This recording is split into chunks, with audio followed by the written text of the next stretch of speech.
হুমকি? কি ভেবেছিস কি আমার এতদিনের সাজানো স্বপ্ন তুই এক নিমেষে বন্ধ করে দিবি? না না না না না না, এত সহজে তো সেটা আমি হতে দেব না। তার আগেই তোকে আমি মেরে ফেলবো।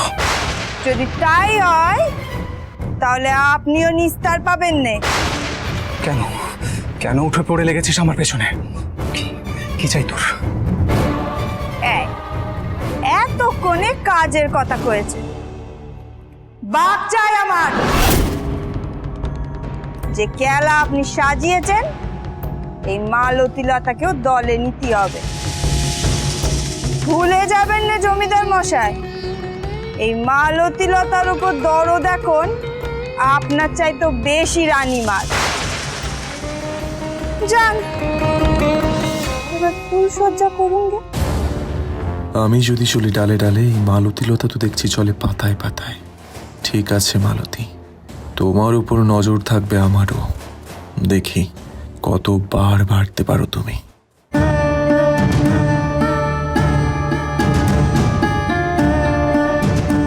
ভালোই হয়েছে রাজরানী, আপনি আমায় তলব দিয়েছেন।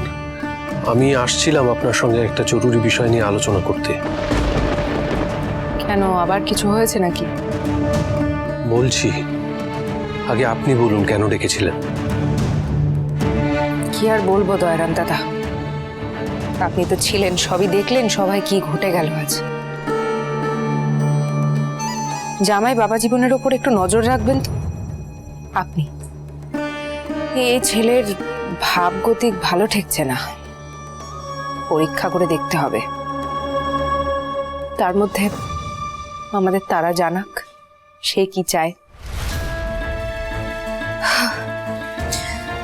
আপনি বলুন।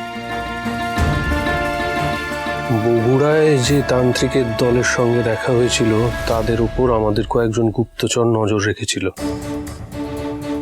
তাদের মধ্যে কয়েকজন আপনার সঙ্গে দেখা করতে চায়।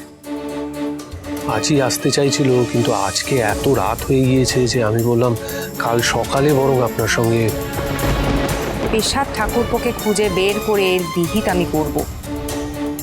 শেষ পর্যন্ত আমি প্রমাণ করব যে এর পেছনেও পেশার ঠাকুরপোই ছিল। এক কাজ করুন দয়ারাম দাদা, আপনি চলুন আমার সাথে, আজকেই সেরে ফেলি। আজই? বেশ, আসুন রাজরানী।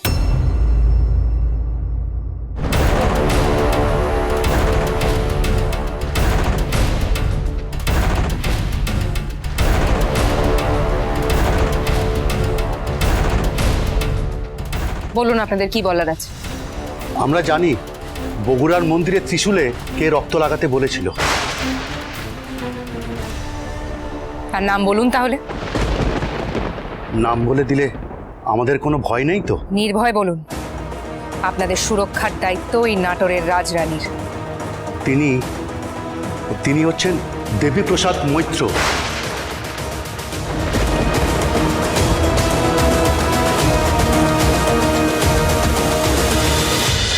রাজরাজেশ্বরী রানী ভবানী, সোম থেকে রবি প্রতিদিন বিকেল 5টায় স্টার জলসায়।